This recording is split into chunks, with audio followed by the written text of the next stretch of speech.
안녕하세요. 이베스트 투자증권의 염승환 이사입니다. 계좌를 신규 개설한 고객님께 주식 상품권 $10를 드리는 이벤트를 진행합니다. 영상 하단 더 보기란을 통해 많은 참여 바랍니다. 네, 안녕하세요. 염승환 이사입니다. 자, 오늘 이제 2022년 11월 23일 그 시장 함께 읽기. 오늘 오전에 이제 라이브를 했는데 하고 나서 이제 바로 또 지금 시간 얼마 안 지났는데 오늘 사실 그 와이스트릿이 또 약간 취소됐더라고요, 방송이. 그래서 일단 오늘 그 라이브는 그거밖에 못했고, 아무튼 이제 제가 라이브는 매주 수요일 오전 10시 10분에 진행을 해요, 항상. 제 채널에서 하니까 그 시간에 뭐 이제 아마 많이는 못 들어오실 거예요, 뭐 이렇게 또 업무도 보셔야 되니까. 근데 그 시간에 진행을 하니까 뭐 들어오실 수 있는 분들은 들어오시고, 월요일 날은 커뮤니티 게시글에 거기 이제 질문 달아주시면 됩니다. 저희가 아마 매주 월요일마다 이렇게 올려드리니까 그러면 거기 밑에다가 그 질문 올려주시면 좀 감사할 것 같습니다. 예, 그렇고 오늘 사실 좀 장은 안 끝났는데 사실 오늘 제가 오늘 저녁에 저기 강연회가 하나 있긴 있어요. 그래서 거길 좀 내려가야 됩니다. 저기 KTX 타고 또 내려가야 돼서 여기 이제 그 기업체 대상이어가지고 제가 좀 말씀 못 드렸는데, 일단 그래서 오늘은 좀 제가 장중에 미리 좀 찍고 가는 거 좀 양해해 주시면 감사드릴 것 같고요. 오늘 뭐 시장은 그렇게 나쁘진 않습니다. 나쁘진 않은데 일단 먼저 그 보고서부터 좀 먼저 말씀을 해드리고 또 이렇게 그 시황 말씀해 드릴게요. 오늘 해드릴 거는 이렇게 보고서는 많지는 않은데 내용이 좀 많아요.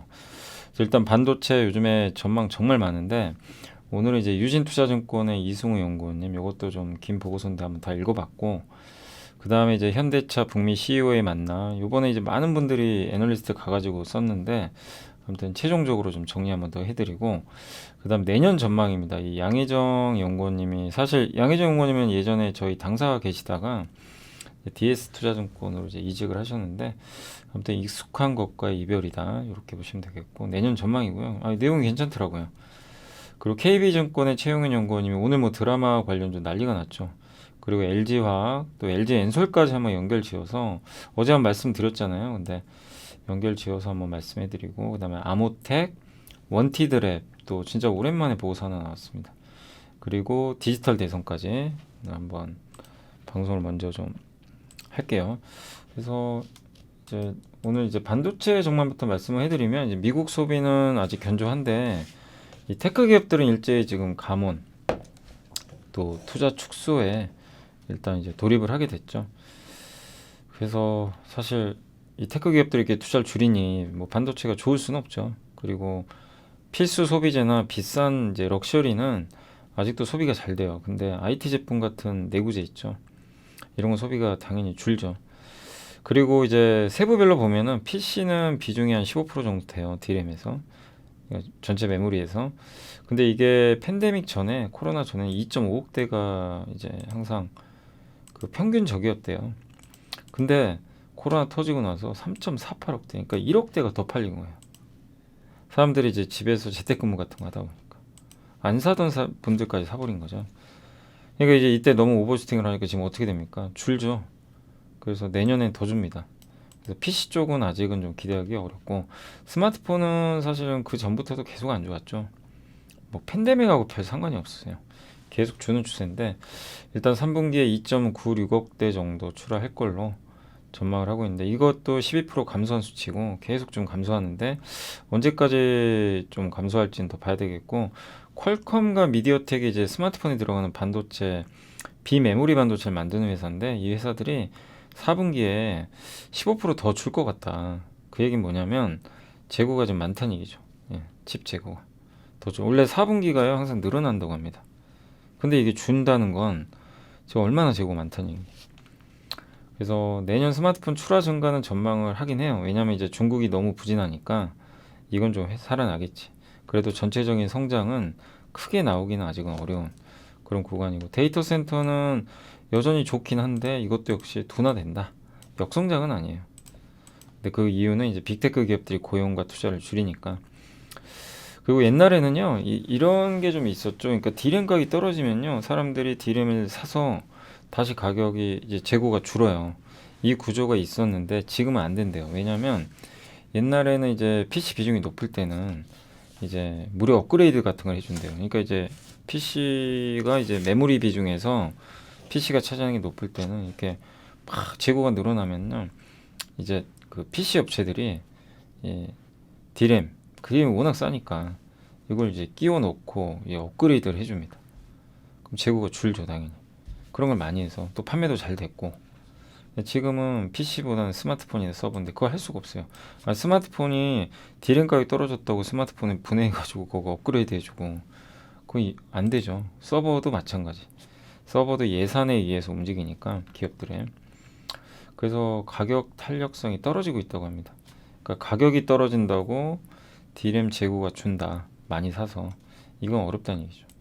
그게 좀 바뀐 좀 흐름이라 보시면 되겠고, 그리고 내년 디램 이제 총 생산량은 이제 올해보다는 좀 감소할 것 같아요. 한 4%. 네, 근데 유진 투자에서 이제 돌린 모델에 의하면 올해 이제 올해입니다. 올해 수요가 전년 대비해서 감소할 거라고 하는데 이거는 감소한 적이 없대요. 그동안 반도체 수요가 마이너스는 이건 유럽의 금리가 마이너스, 유가가 마이너스 간 거랑 거의 비슷한 충격적인 사건이라고 합니다. 그러니까 아까 PC도 보셨지만 팬데믹 때문에 버블의 후유증이 많이 커진 거죠. 그러니까 너무 당겨서 소비를 한 거죠. 그래서 디램 생산은 계속 느는데 수요는 주니까 어떻게 돼요? 재고가 폭증하고 재고는 7배까지. 그리고 현재 감산 속도라고 가정을 해도 재고는 줄지 않을 걸로 좀 전망을 하고 있고, 그래서 더욱더 적극적인 감산이 좀 필요하다. 그러니까 삼성이 좀 더 적극적으로 같이 해줬으면 더 좋았겠죠, 사실은 업황은. 근데 삼성은 이제 인위적 감산 안 한다고 언급을 했기 때문에 하이닉스가 이제 빠져버린 거죠. 그래서 일단은 재고가 주는 게 우선이라고 합니다. 재고를 방출을 하거나 감산을 해야 되는데 방출을 했을 때 이걸 사가는 데가 있어야 될 거 아니에요. 근데 사가는 측도 이걸 사가는 순간 재고가 늘어나요. 그러니까 어렵다는 거죠. 그럼 결국엔 감산이 가장 좋은 대안이다. 낸드도 안 좋아요. 낸드도 총 수요가 1%. 근데 이게 낸드도 이렇게 수요가 준 게 5G나 4G가 보급이 되니까 이제 우리 사진 보고 저장하고 MP3 음악하고 동영상 볼 때 다운로드 안 하죠. 그냥 바로 돌리죠. 재생. 이러면 이제 저장 수요가 줄겠죠. 이제 그게 좀 그래서 주로 서버로 많이 들어가요. 이 낸드가 예전과 다르게 그걸 좀 염두에 두시면 되겠고, 그래서 낸드는 이제 거의 대부분 업체가 내년 적자 볼 걸로 전망을 하고 있습니다. 낸드가 더 안 좋아요, 사실.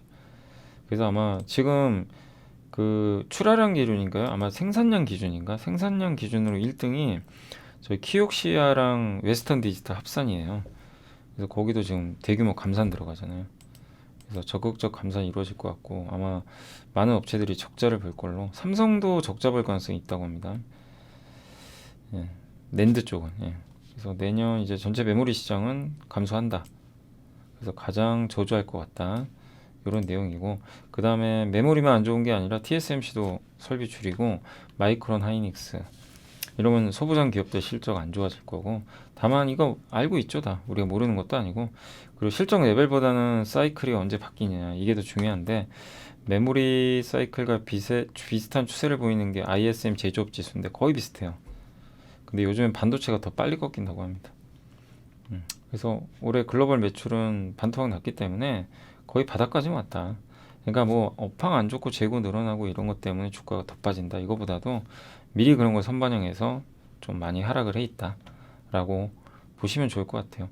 그래서 중요한 건 마이너스보다는 그 폭이 줄어드는 좀 속도가 더 중요하다.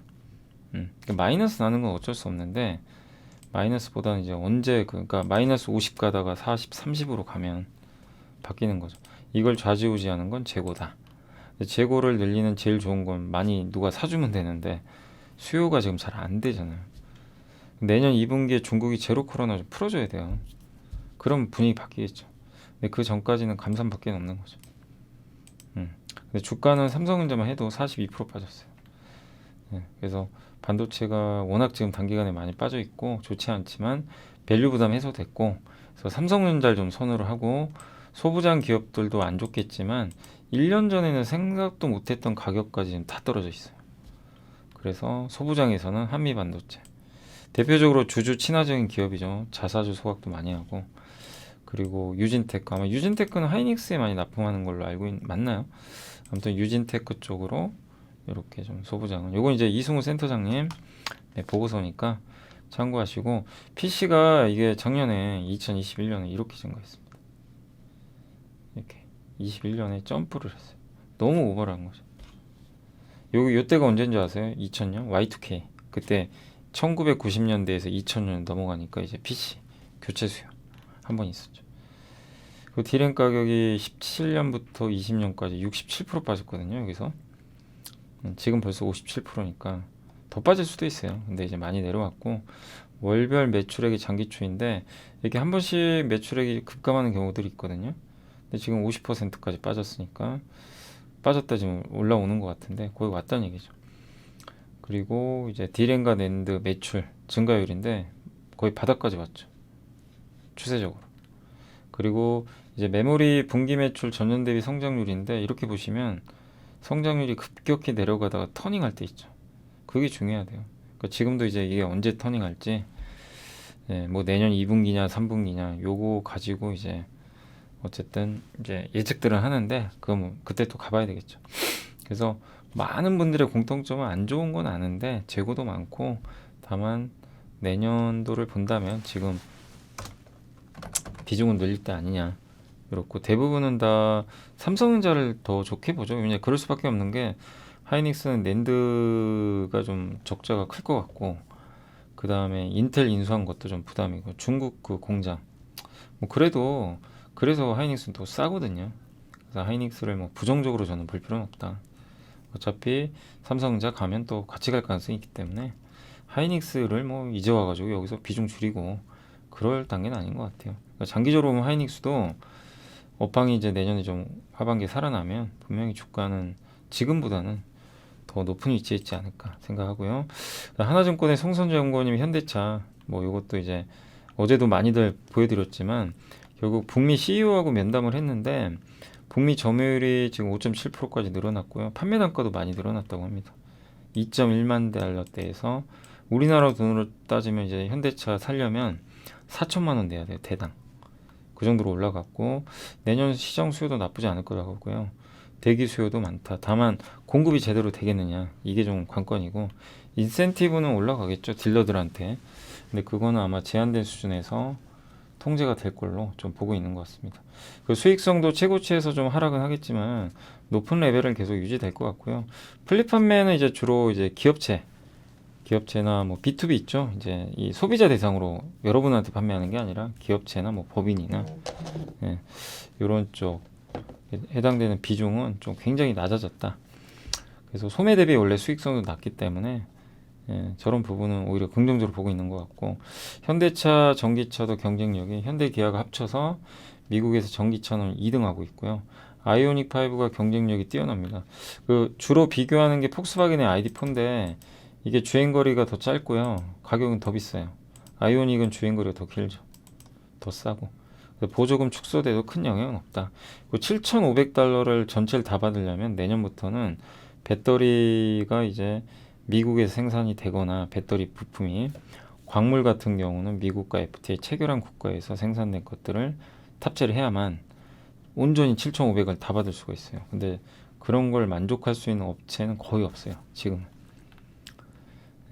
그렇기 때문에 아주 뭐 큰 격차가 벌어지긴 않을 것 같다, 이 내용이고, 그 다음 조지아 전기차 전용 공장 아마 25년 초에 지금 완공이 될 것 같은데 저게 빨리 지어지면 좋죠. 그리고 지금 기존의 내연기관 공장에서도 전기차 생산 등을 좀 고려를 하고 있다라고 보시면 되겠습니다. 아무튼 이렇게 되게 자신감 있게 언급을 해줬는데, 뭐 당연히 자신감 있게 얘기하겠죠.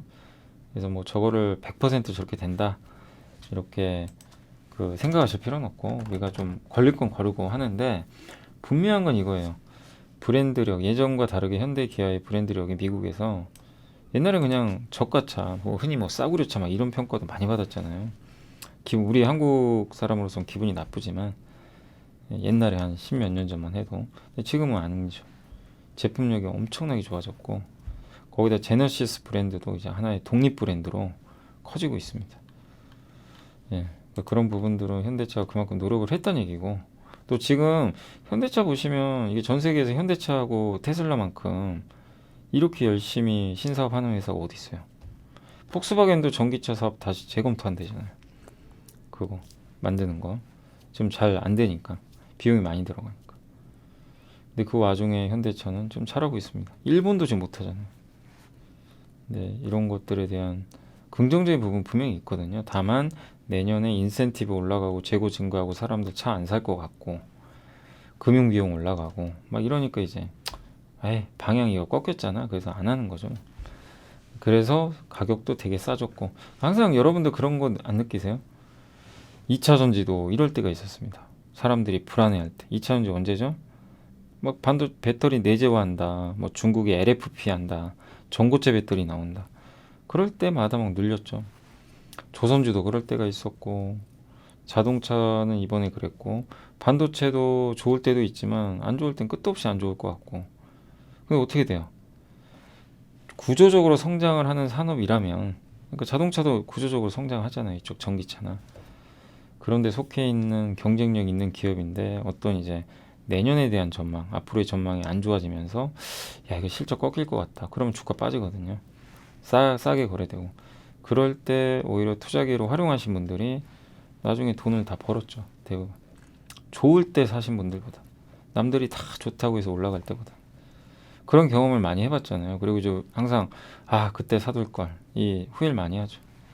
근데 여기서 이제 우리가 파악해야 될 건 이렇게 안 좋아서 빠질 때 많은 사람이 안 좋게 보니까 빠지는 거잖아요. 그럴 때 이 회사가 앞으로 좋아질 수 있는지, 경쟁력이 있는지 이거를 정확하게 분석을 해야죠. 네. 그게 더 중요한 것 같아요. 네. 그냥 단지 빠졌다고 좋은 건 아니죠. 당연히. 그게 더 중요할 것 같다. 이렇게 말씀드리고 싶고, 그 다음에 이제 그 DS투자증권 양희정 연구원님이 금리 인상 지속할 명분이 좀 약해지고 있다. 이렇게 적어줬고, 내년 전망입니다. 그러니까 뭐냐면 힘의 중심축이에요. 중앙은행이 아니라 이제는 시장과 정부로 넘어갈 것 같다. 왜냐하면 인플레가 좀 완화되기 때문에, 또 그동안 힘도 많이 썼죠. 막 금리 엄청 오르고 올리고, 그러면 이제 같은 힘을 계속 사용하면 영향력이 약해지거든요. 그리고 여기서 잘못해가지고 금리만 올리다가요, 위기 오면 어떡할 겁니까? 중앙은행이 온갖 비난 다 받아야 돼요. 그래서 금리 인상, 자산 가격 하락, 수요 경기 과열 진정, 물가 안정, 요거를 확인을 해야 됩니다, 지금. 그러니까 여기서 더 막 급하게 올리진 않아요. 그래서 요즘에 연준 위원들이 속도 조절하잖아요. 이제 확인하고 싶은 거죠. 욕먹긴 싫거든요. 혹시라도 너무 세게 올려가지고. 금리 인상은 내년 1분기면 끝난다 라고 일단 이제 시장에서 보고 있고, 또 금리 인상이 가파르지 않을 수 있는 이유로 이제 ISM 가격 지수가 지금 선행하거든요. 이게 한 3에서 6개월 가파르게 떨어지고 있어요. 그리고 정부 부채가 너무 늘어나기 때문에 부채 부담이 커져요. 금리 올리면. 그리고 옛날처럼 성장이 높지 않잖아요. 고성장 시기엔 그것 따라 금리 올리는데, 미국의 잠재 성장률이 2%, 한국은 2.5인데 금리가 지금 잠재 성장률 이상의 위치에 있잖아요. 잠재 성장률이 다 수렴해요. 그러니까 채권 투자도 괜찮은 게, 그 기업이 망하지만 않으면 어떻게 될 거예요? 채권 그 장기 금리 있죠. 이거는 저 잠재 성장률에 수렴을 해요. 예. 그러니까 이제 한국도 2.5 정도 되니까 2% 안 될 수도 있어요, 사실. 그러니까 이제 금리는 장기적으로 오를 가능성은 높지 않다. 장기적으로는 보고 있고, 그 정부가 상황이 조금만 나빠져도요, 적극적으로 개입을 한대요. 그래서 보통 이제 미국 같은 경우는 중간 선거 끝나면 임기 3년 차인데 4년 차에 선거니까 3년 차부터 열심히 한대요, 되게. 성과를 보여줘야 되니까. 그리고 민주당도 경기 침체 막으려고 하겠죠. 예. 그리고 이번에 민주당이 또 상원도 이겼잖아요, 어떻게 보면. 그래서 경제 부정적인 정책보다는 순응하고 경기를 살리려는 정책들도 나올 것 같다. 물가만 안정화되면. 그 내용입니다. 그리고 민주당의 핵심은 이제 인플레 감축법이죠. 예, 그래서 직접 투자 늘리고 중국 배제하고. 그래서 신냉전은요, 군사 경쟁이 아니라 기술 경쟁입니다. 그래서 우리나라가 수혜 국가죠, 사실. 그리고 한국도 내후년에 국회의원 선거 있으니까 내년에는 이 정치권에서 경기를 부양하려는 액션들이 나올 가능성이 있어요. 그리고 코스피가 선거를 하기 국회의원 선거 그 바로 전해가 수익률이 14.6%로 되게 좋았대요. 근데 막상 선거를 하는 해에는 6.6%로 수익률이 안 좋았다고 합니다. 선거 당해에는. 그러니까 이렇게 따지면 내년에 뭐 시장이 좋을 수도 있는 거죠. 그리고 달러는 약해지고 있고 연간 달러화가 15% 이상 상승한 적이 없는데 올해 상승했고요. 내년에 더 강해지기도 어렵고 중국, 유럽, 일본이 정상화 시작됐고 또 특히 내년엔 중국 경기가 좀 살아날 것 같아요. 그럼 달러는 약해지겠죠. 네, 그렇게 되면 이런 조건들에 의해서 코스피 상승해서 최대한 2,800. 저희 당사도 이제 PBR 한별 2,850 보거든요. 그래서 그 레벨까지는 일단 오르지 않을까. 그리고 저점은 뭐 안 좋을 수도 있잖아요. 만약에 뭐 상황이 안 좋아지면 저점은 PBR 0.8. 이게 금융위기 수준입니다. 여기가.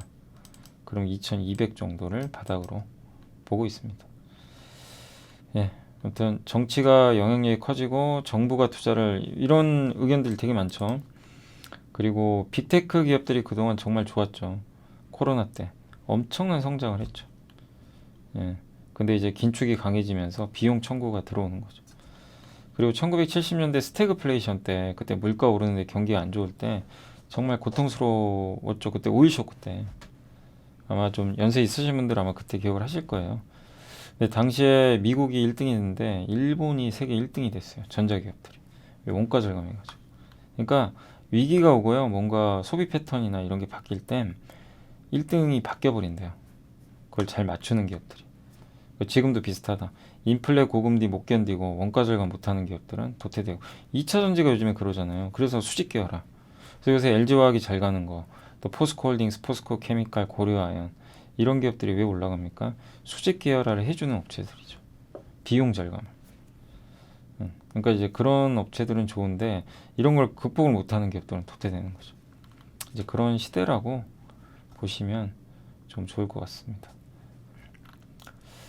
그래서 이런 이제 기술 경쟁 또 저런 인플레 고금리 이런 상황에서 뭔가 환경이 바뀌는데 우리 한국 기업들이 반도체나 2차 전지 이런 데서 뭐 정말 좋은 경쟁력을 발휘할 것 같고 또 자동차도 잘 만들잖아요. 원가.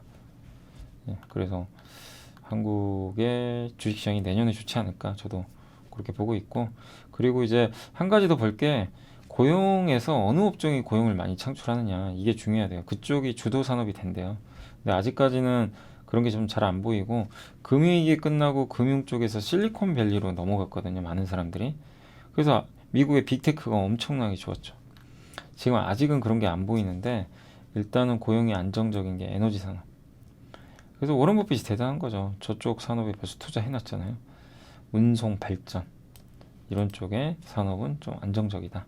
그리고 패전국이던 독일과 일본이 미국의 지원 아래 2차 대전 이후로 성장한 것처럼 이제 인도와 베트남이 그런 역할을 할 것 같다. 이런 내용이고 그리고 2차 전지 반도체 헬스케어 에너지 관련 인프라가 내년에 좀 괜찮지 않을까. 이렇게 전망을 한 하나의 내년 전망 자료니까 좀 참고를 해주시면 좋겠습니다. 근데 되게 담백하게 깔끔하게 잘 써 있어가지고 이해도 잘 되고 괜찮았던 것 같아요. 이게 맞고 안 맞고를 떠나서 이런 논리로. 그래서 내년엔 중앙은행의 역할, 파월 의장의 이제 입김이 약해지고 시장과 정부가 더 큰 영향을 줄 거다. 이렇게 보고 있고요. 그러니까 특히 정부 정책을 잘 보셔야 될 것 같고 달러는 약해지고 미국은 잠재 성장률이 낮아지고요. 금리가 그러니까 4% 이상 유지할 이유가 없는 거죠. 여기 수렴을 해요. 결국엔. 그러니까 이런 거예요. 경기가 안 좋아져서 금리를 그러니까 만약에 미국 연준이 금리를 인하할 수 있잖아요. 그럼 보통은 이런 얘기들도 많이 하거든요. 금리 인하하니까 안 좋다. 경기가 그만큼 안 좋은 거 아니냐. 물론 그럴 수도 있지만 그것도 그렇지만 중립금리로 가야 되거든요. 근데 내년에 물가 안정화되면요. 꼭 경기뿐이 아니라 그 금리를 정상 수준으로 낮춰줘야 돼요. 그래서 이게 잠재 성향이 이 정도니까 갈 수도 있다. 이렇게 보시면 되겠고 또 달러화가 되게 보시면은 지금 이렇게 올라갈 때는 이 달러화 이 변화 구간이거든요. 그러니까 달러화가요. 여기 써 있죠. 15% 이상 상승하면 수익률이 이렇게 안 좋아요. 금 같은 경우.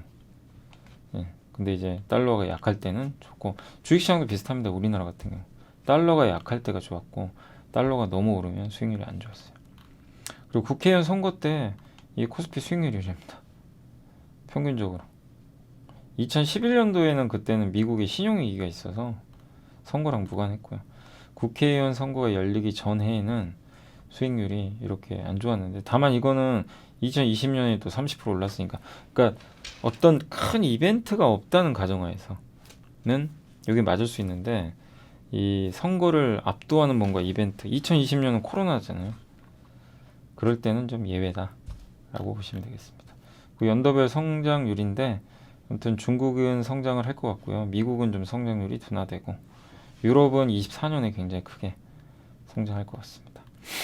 자, 그리고 이제 드라마 한한령이 이번에 이제 해지되지 않을까.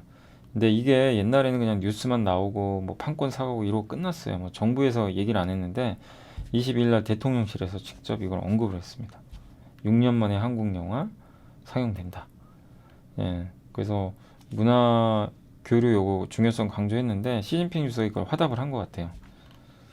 그래서 강변 호텔을 서비스 중에 있고 텐센트에서, 그 다음에 우리나라가 이렇게 3건의 판권을 올해 판매를 했습니다.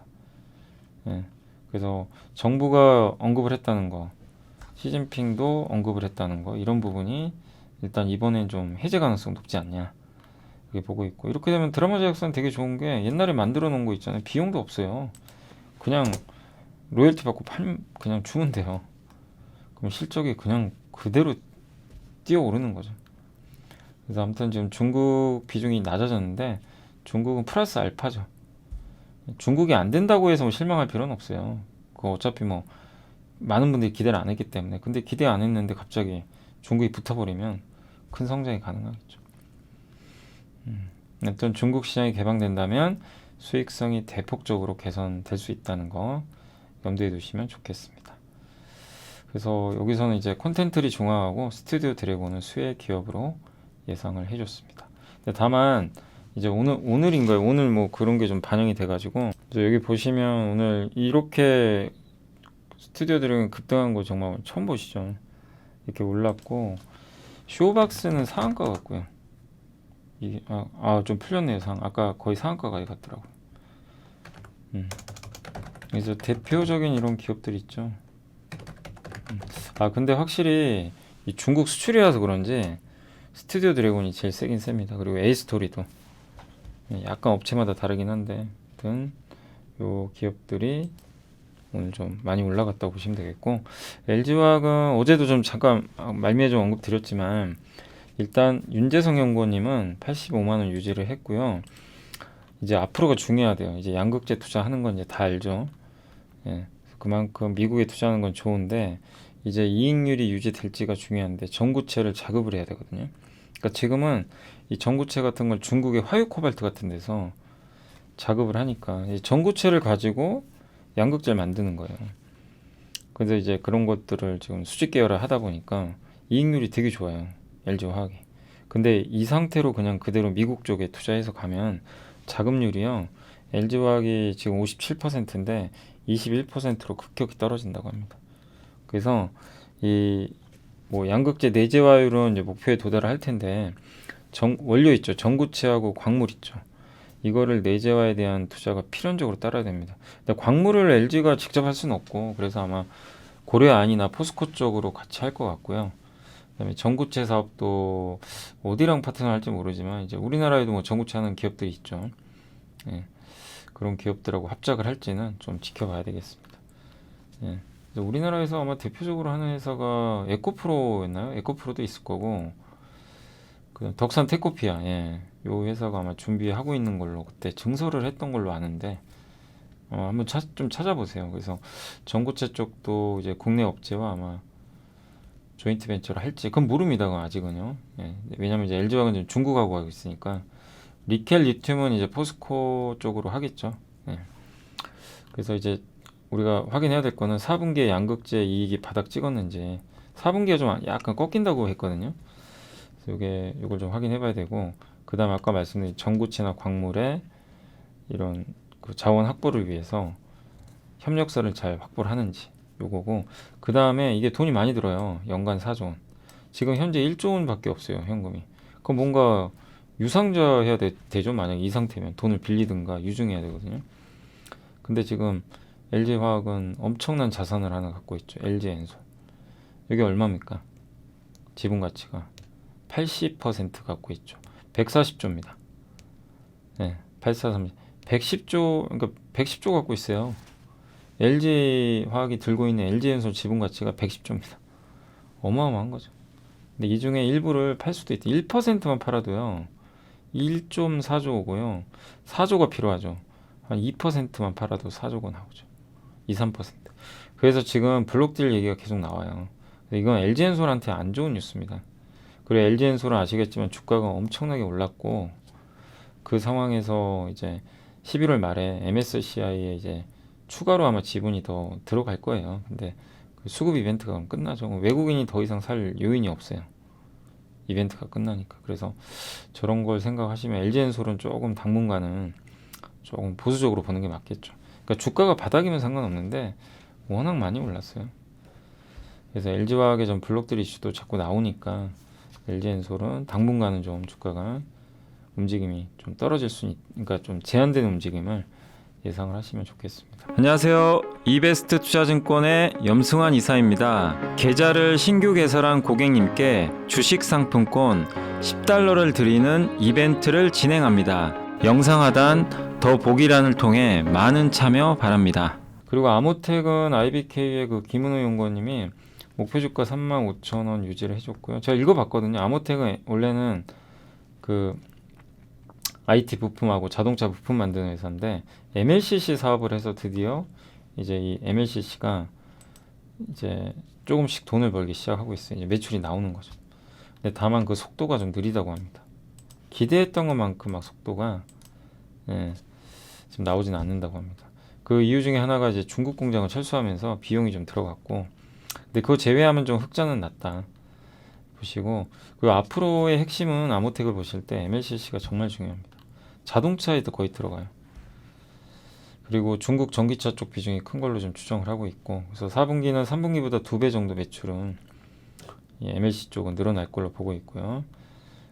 그리고 매출이 본격화되는 시점은 이제 내년부터는 더 늘지 않을까. 지금 고객별로 승인 받아야 되거든요.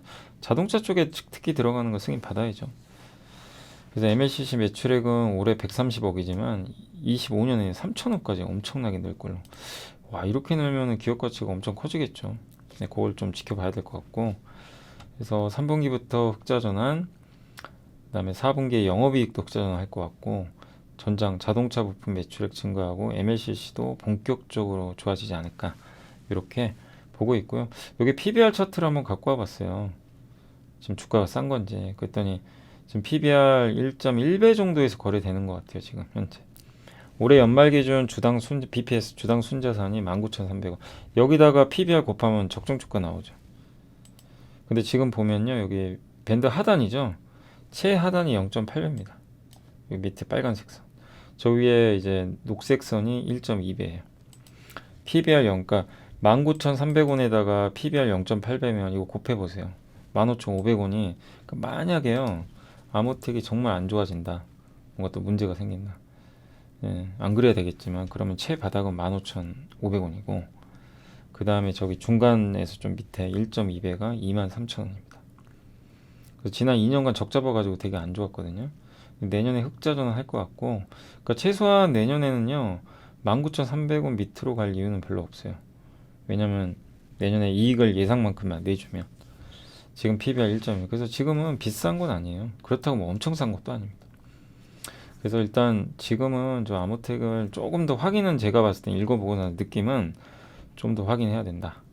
4분기 실적. 그러니까 3분기 실적이 뭔가 터닝 조짐이 보였지만 4분기 한 번 더 확인해야 돼요. 원하는 만큼의 실적이 나오는지. 그때 투자해도 전 늦진 않을 것 같다. 아니면 이제 그 전에 뭐 보고서로라도 나와서 업데이트가 되면 뭐 괜찮을 것 같은데, 아무튼 4분기 실적 회복은, 그러니까 확인은 좀 필요할 것 같고, 그리고 PBR 한 배가 19,300원이니까 2만원 이하에선 크게 부담은 없는 것 같아요. 근데 지금은 조금 어중간합니다, 위치가. 그래서 4분기 실적 한번 확인할 때까지는 기다리시고, 아무튼 MLCC로 승부를 거는 기업이니까 여기서 뭔가 좀 성장이 나온다면 굉장한 주가 상승이 또 나중에 나올 수도 있어요. 근데 그거는 우리가 상상을 하는 거지 무조건 그렇게 된다는 건 아닙니다. 그래서 관찰을 하면서 천천히 투자를 하시는 게 필요하죠. 그래서 지금은 조금 더 볼 필요는 있다. 이렇게 말씀을 드리겠습니다. 원티드랩은 이제 채용 서비스 회사죠. 그래서 허지수 연구원님이 이제 목표 주가까지 커버리지 한 거고요. 보통 이제 이러면 탐방 한번 갔다 오는 경우가 많이 있어요. 근데 아무튼 이제 지인 위주의 스타트업입니다. 주로 대기업보다는요, 좀 중소기업이나 좀 작은 회사들이죠. 스타트업. 여기가 보통 이제 아름아름 서로 소개를 의해서 고용이 많이 되는데 그거를 인공지능으로 이제 매칭을 해가지고 고용을 연결해주는. 그래서 보상금은 합격하면 50만 원 주고 지인 추천일 경우 추천인한테도 돈을 줘요. 그래서 회원들이 많이 늘어났어요. 이거 하기 위해서. 그리고 이제 요즘엔 인공지능 이제 요게 이제 어느 정도 데이터가 쌓이니까 합격률 높은 일자리를 추천을 해주는데 합격수의 90%가 이제 알고리즘 인공지능 해주는 거고 10%가 지인들이 추천하는 그런 거고 채용 수수료는 연봉이 7% 정도를 준다고 합니다. 받는다고 합니다. 그러니까 기업이 만약에 여기 위해서 고용이 됐으면 이 원티드랩에 연봉의 7%를 지급을 하는 거예요. 그 시간도 짧게 걸리고 그리고 대신에 이제 이게 연봉이 7%다 보니까 5명 이상 채용을 하면요 일반 구인구직 사이트보다는 좀 비싸진다고 합니다. 광고하는 것보다. 예, 그렇지만 이제 무엇보다 효율성도 좋고 디지털 직군에 좀 전문화돼 있대요. IT 쪽, IT 소프트웨어. 그래서 매출은 지난 3년간 6배나 성장을 했고 작년이 되게 좋았어요. 작년 성장률도 좋았고 테크 산업에 굉장히 특화되어 있다고 합니다. 테크, IT. 사람인 잡코리아 여기가 이제 경쟁사인데 여기는 전체 다 해요. 웬만한 기업들 광고 다 받고 전체 고용 대기업 위주죠. 또. 예, 근데 원티지는 IT 스타트업들 위주로 많이 몰려 있다. 경력직 위주입니다, 당연히. 그래서 합격권이 좀 그리고 합격을 해야만이 과금이 돼요. 합격 안 하면 돈을 안 받습니다. 그래서 주로 스타트업이 10명이야 소수 정예 채용할 때 그거를 이제 매칭을 해주는 거죠. 대기업은 이제 크게 사용은 안 하는 것 같고. 그리고 이제 일반 중소기업이나 스타트업이 채용 광고 내봐야 눈에 잘 띄지도 않고요. 헤드헌팅 쓰면요 연봉의 30%를 또 줘야 된대요.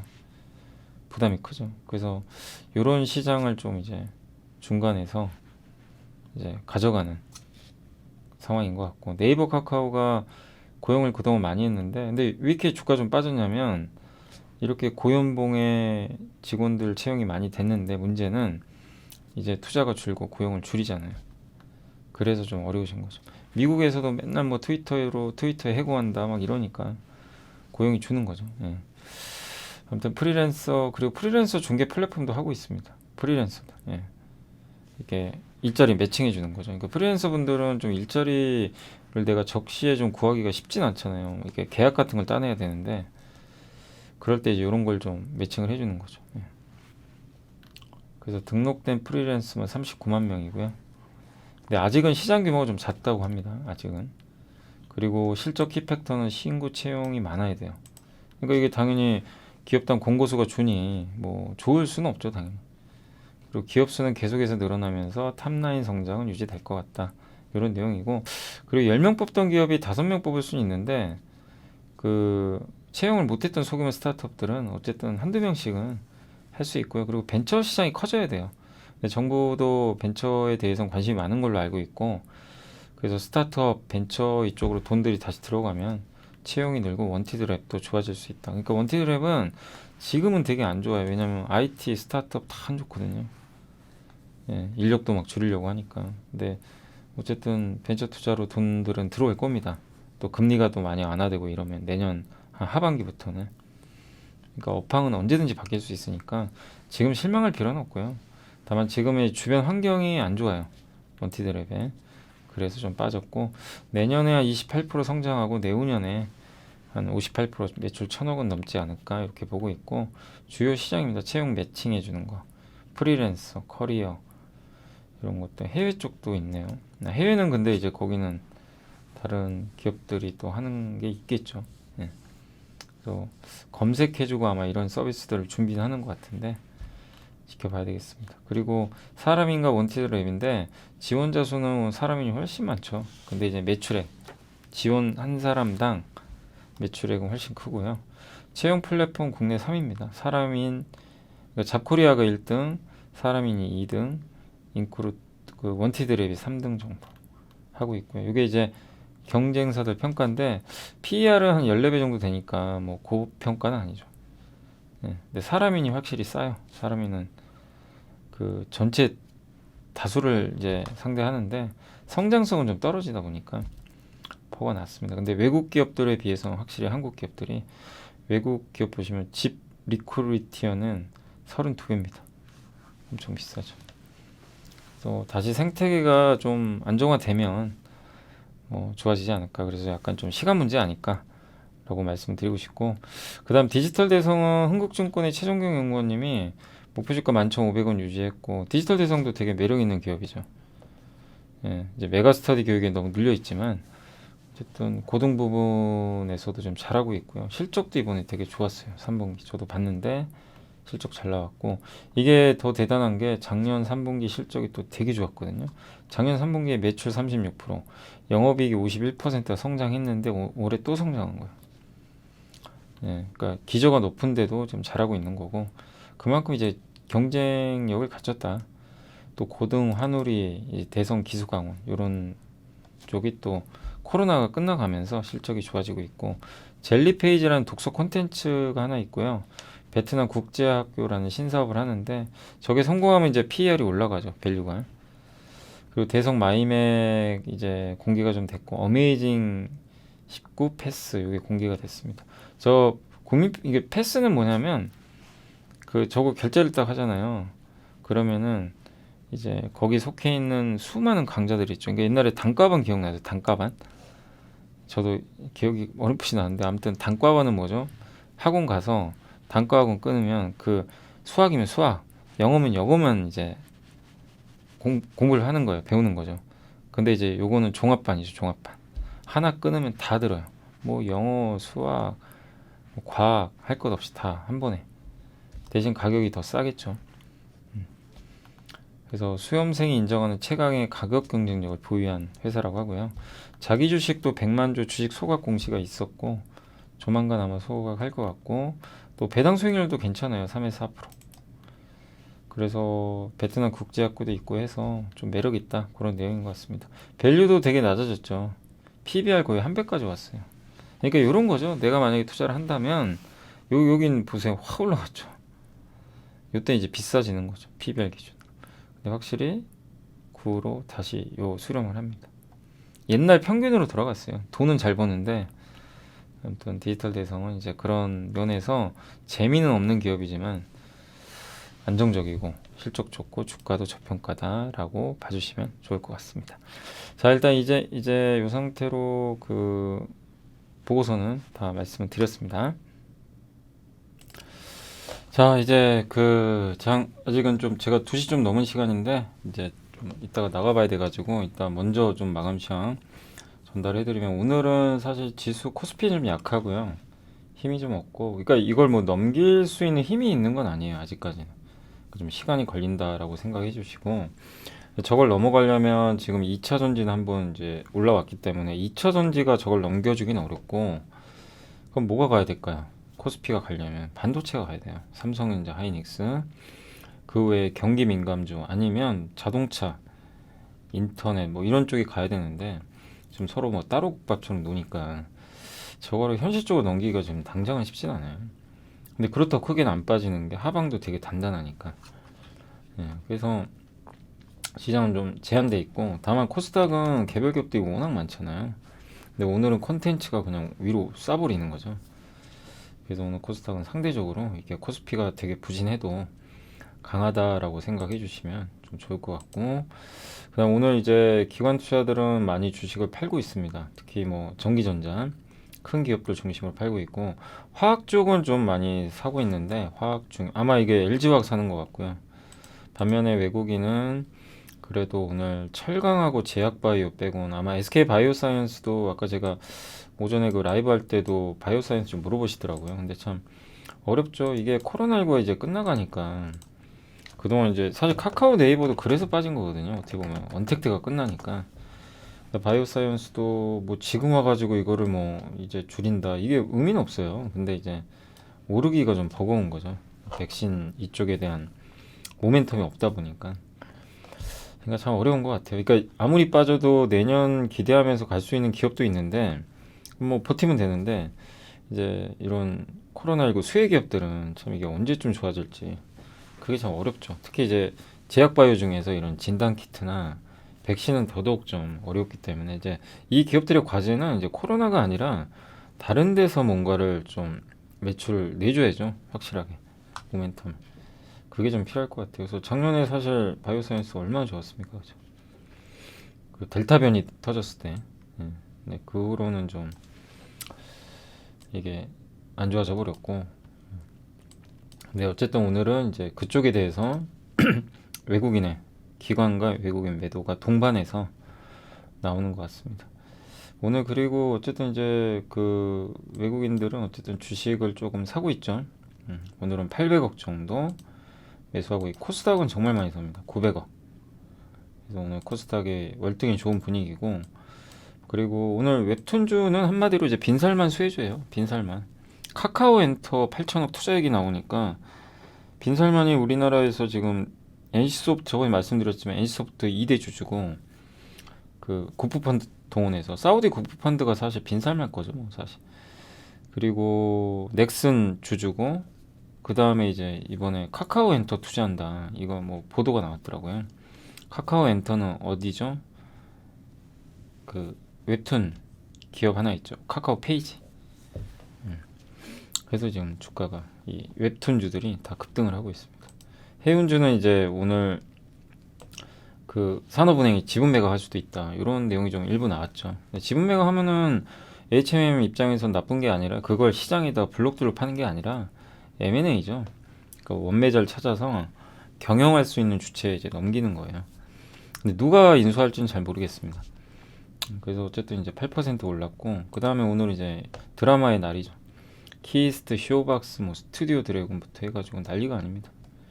지금 뭐 A 스토리, CJ ENM 오늘 그냥 뭐 여기 스튜디오 산타클로스인가요? 이 회사 제외하고 뭐 다 캐릭터 상품 이쪽도 콘텐츠죠. 그러니까 한마디로 그냥 콘텐츠예요. 엔터 콘텐츠 보시다시피 하이브까지 SM도 지금 빈살만 관련주죠.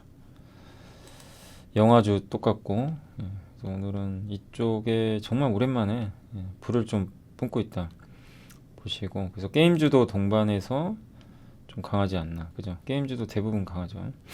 오늘 특히 이제 중국과 연동돼 있는 펄어비스가 중국이 또 한한령 풀어준다고 하니까 중국 이제 강변 호텔이 지금 이제 그 어제도 좀 잠깐 말씀드렸던 것 같은데 이제 어제 뉴스 나왔죠 사실 어제 그 강변 호텔이 중국 OTT에 들어갔다. 근데 알고 봤더니 그게 이제 시진핑의 지시였다는 거죠. 그게 이제 더 놀랍다는 거죠.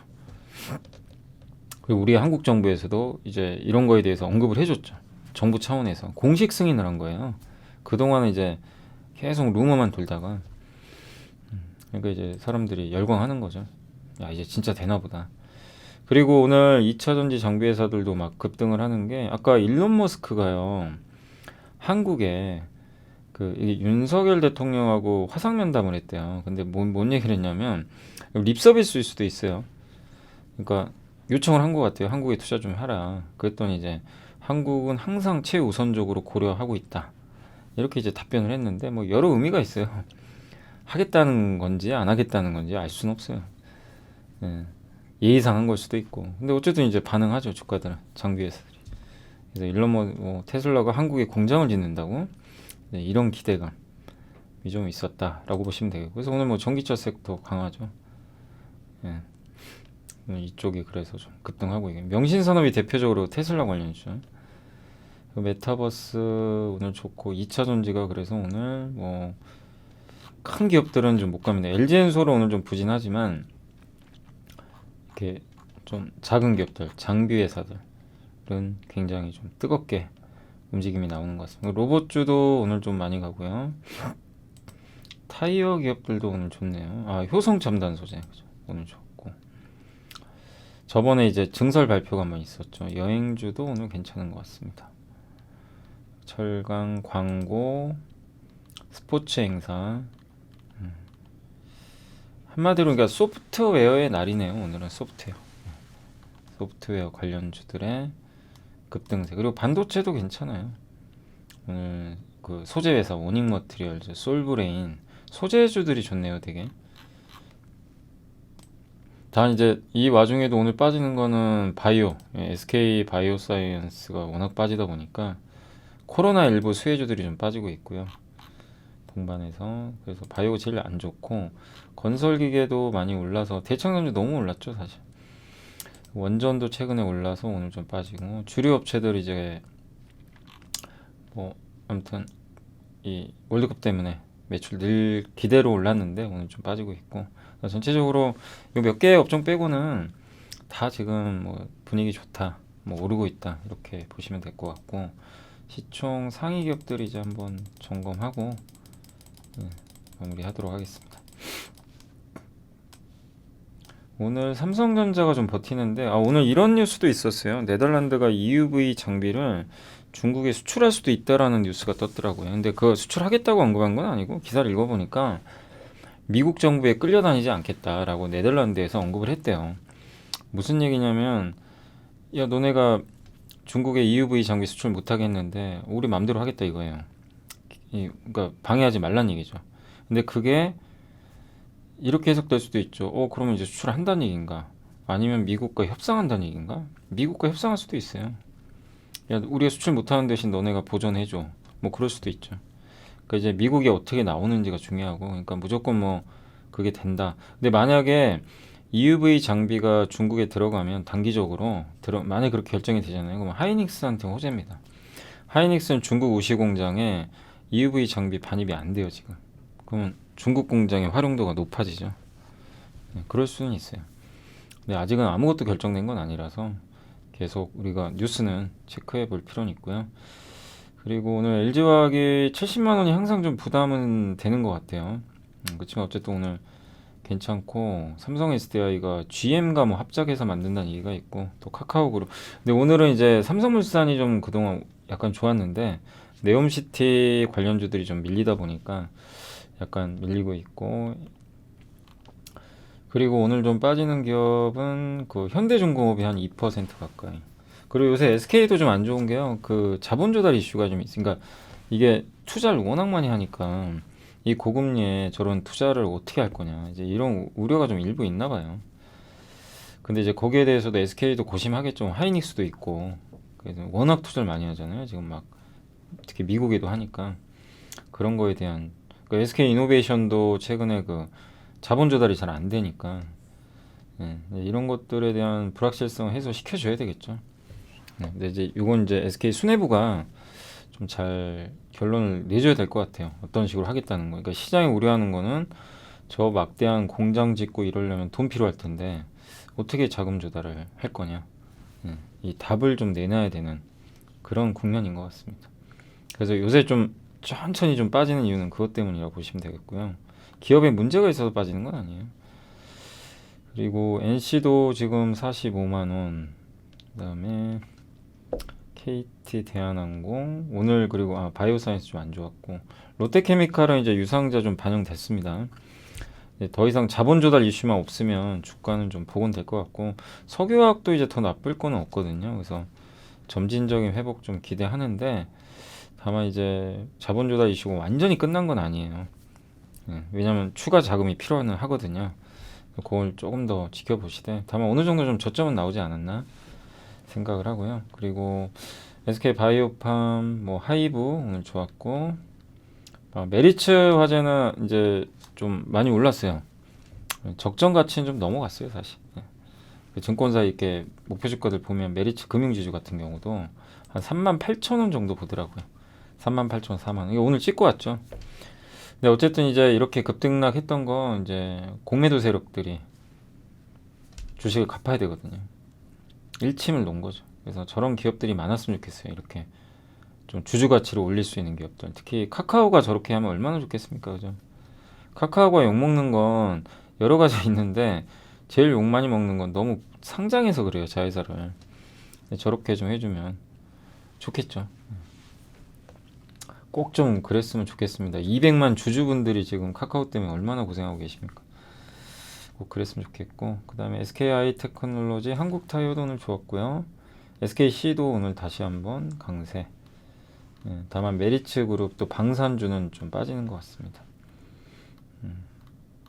그래서 오늘 뭐 이렇게 SK 바이오사이언스랑 몇몇 기업 빼면 뭐 그렇게 나쁜 건 없죠. 힐라홀딩스도 최근에 많이 올랐었어요. 그래서 오늘 빠지는 거는 특별한 악재는 없습니다. 근데 좀 최근에 좀 올랐었죠. 힐라도, 그죠. 꾸준히 올랐어요. 이제 그러다 보니까 저 저항선에서 약간, 그러니까 저걸 넘기가 아직은 좀 버거운 것 같아요. 모멘텀이 더 안 나오다 보니까. 그리고 SK 바이오사이언스 빠지니까 케미칼도 좀 밀리는 그런 흐름입니다. 영풍 DL도 오늘 좋고요. 동국 철강주도 좋네요. 그리고 한미반도체. 코스닥에서 칭찬해주고 싶은 기업은 한미반도체입니다. 정말 주주가치 위해서 열심히 하죠. 자사주 매입 소각도 꾸준히 하고. 그러니까 이 회사는 뭐 반도체라는 걸 좀 떠나서라도 좀 모범 사례예요. 그런 걸 좀 잘하고 있잖아요.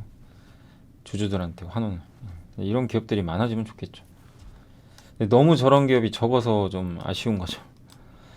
자, 아무튼 이제 오늘 시장은 그렇게 한번 말씀드렸고, 그리고 오늘은 환율은 조금 내려왔고요. 그 다음에 일본 증시 요즘에 좋죠. 일본이 어느새 또 저렇게 전고점 향해서 가고 있습니다. 대만도 지금 보시면 가파르게 올라왔어요. 어떻게 보면 한국이 좀 부진합니다, 요즘에.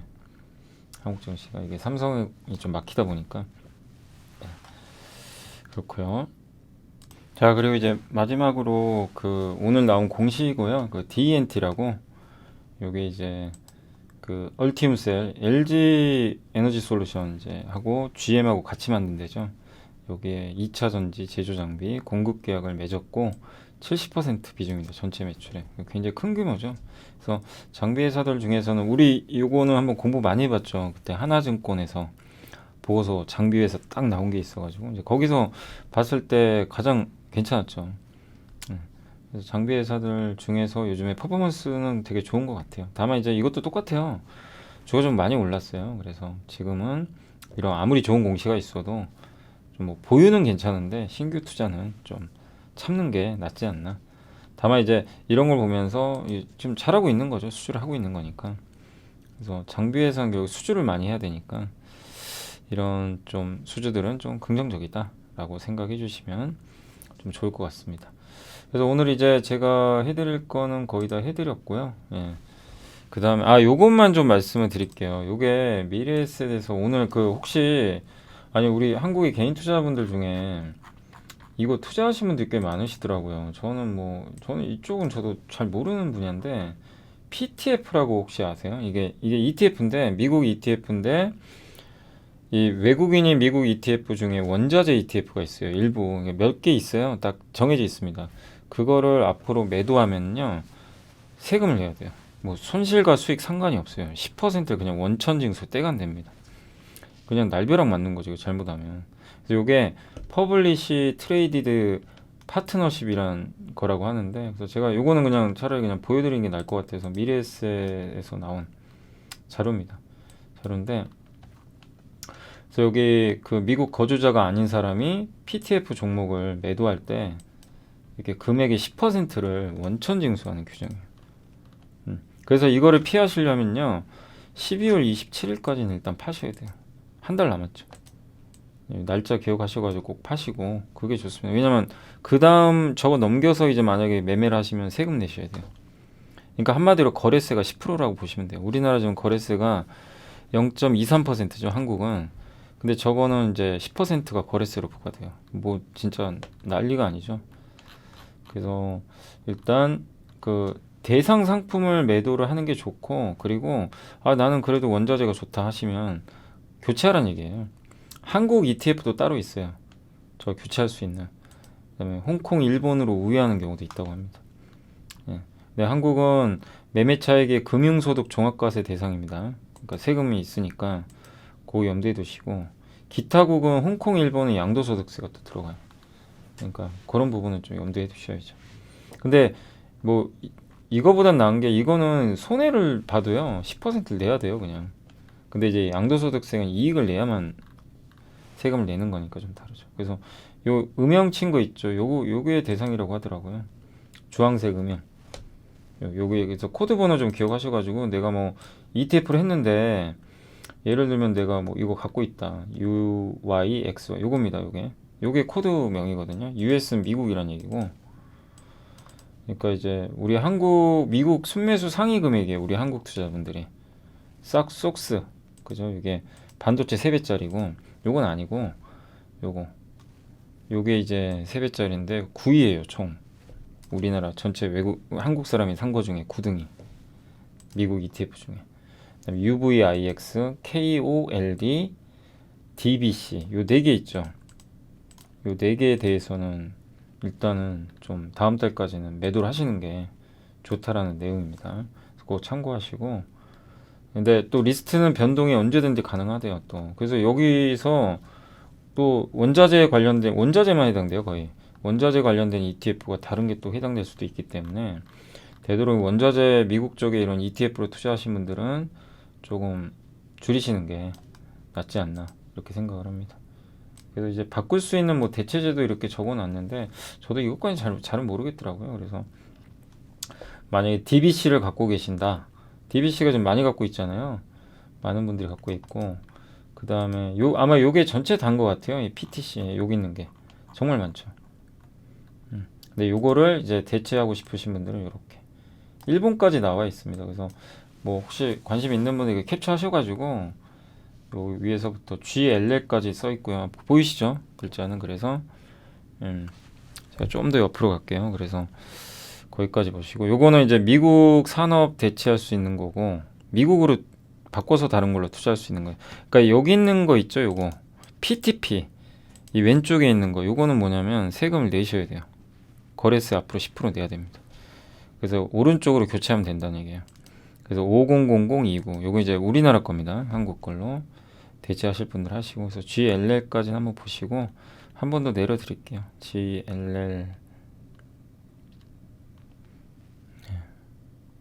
여기서부터 그 다음에 USO까지 보이시죠? 혹시 이게 필요하신 분들은 그 캡처를 해 나가시면 좋겠습니다. 잠깐 화면 멈추셔가지고 USO 하시는 분들 많지 않으실 거예요. 그 다음에 이제 밑에 UUP부터 이렇게. 네. 그리고 좀 더 궁금하신 거는 이렇게 ETF 한번 뭐 전화해서 물어보세요. 거기 뭐 삼성이나 삼성 자산운용이나 아니면 뭐 미래에셋 자산운용에 뭐 전화를 하셔도 될 것 같고, 저는 이쪽이 제가 전문가는 아니라서. 아무튼 이런 내용들이 있으니까 참고를 해서, 내가 혹시 이거 갖고 있으면 거래세 내년부터 낼 수도 있으니까 좀 참고를 해주시면 좋겠습니다. 자, 아무튼 오늘 고생하셨고, 저는 이제 다 했고요. 저도 이제 또 내려가야 돼가지고 이만 마무리 하겠습니다. 장은 아마 오늘 플러스로 끝날 것 같은데, 아무튼 고생하셨고 내일 뵐게요. 네, 감사합니다.